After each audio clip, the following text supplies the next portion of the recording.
Hey, I am the operations officer for a 12-person managed service provider and IT company. We did about 1.3 million in revenue last year. And my question is in your experience, how have you defined owner versus CEO roles when those are two different people?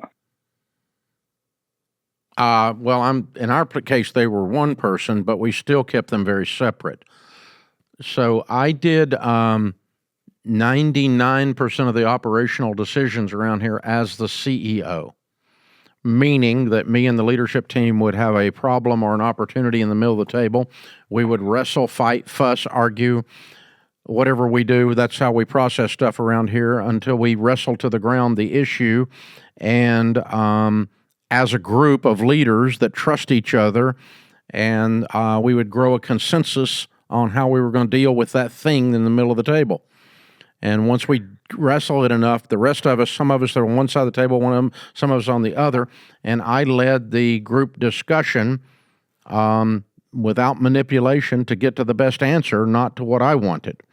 And that's where we were taking it. And so that's the CEO role. Sometimes the arguments in there would get so forceful, including me, that the leadership team might take a step back. I might have pushed so hard they were back on their heels, and they would say, "Hey, that sounds very forceful and passionate. Are you speaking as the owner and saying this is what we are going to do, or are you just arguing the point?" And 99% of the time, I'm just arguing the point. I generally do not play the trump card, so to speak, of owner and say, "You will do what I say because I'm the daddy." Sure. If I may, so the current owner is stepping down as CEO next year, and I am transitioning into the CEO role while he'll maintain ownership. And so that's kind of where I was going to... that means he's operationally out. He's not going to argue with you about where you buy copier paper. I appreciate that. I guess some of my fears were, is he going to be, looking over my shoulder sometimes? Yeah, that's what I'm saying. He doesn't need to be.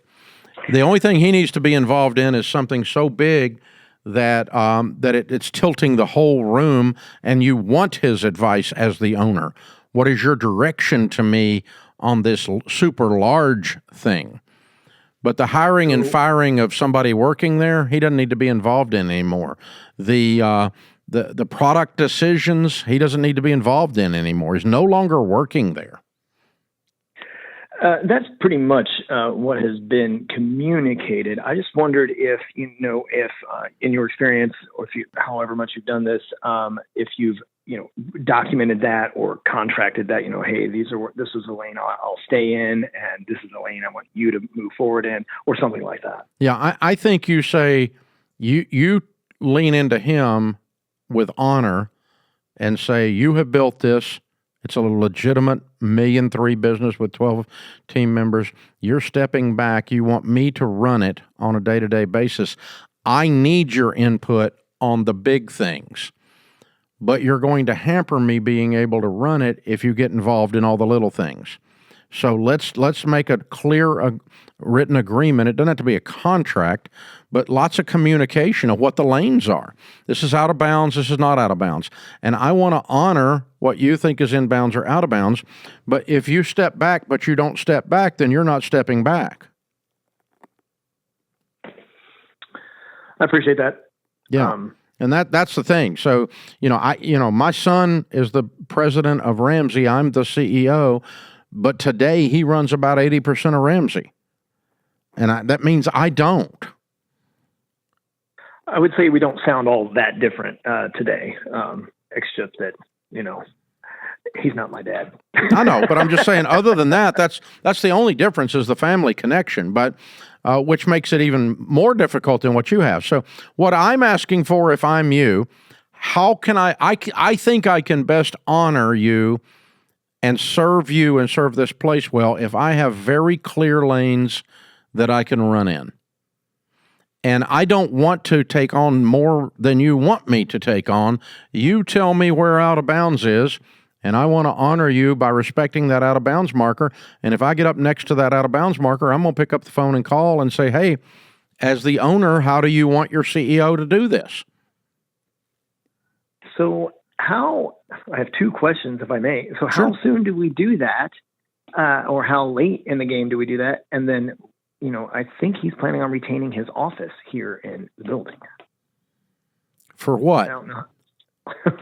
For his advisory role.